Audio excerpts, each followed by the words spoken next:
Dobar dan, moje ime je Filip Uskoković, po zanimanju sam master profesor sporta i fizičkog vaspitanja, trener sam, osnivač i predsjednik sportsko-rekreativnog udruženja za pravilan razvoj dece sa smetnjama u razvoju i osoba sa invaliditetom Feniks i dolazim iz Novog Sada. Hoću da kažem da mi je izuzetna čast i veliko mi je zadovoljstvo što sam polufinalista nagrade Prosvetitelj i radujem se predstojećem druženju.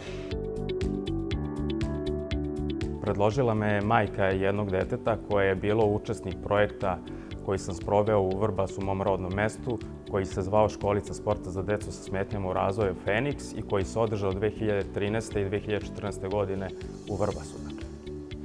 I koja je bila zadovoljna celokupnim projektom i kako je njeno dete napredovalo i koliko je veliko bilo zadovoljstvo svih učesnika. Pre svega smatram da je veoma bitno da se digne svest o značaju fizičke aktivnosti za ovu osetljivu populaciju.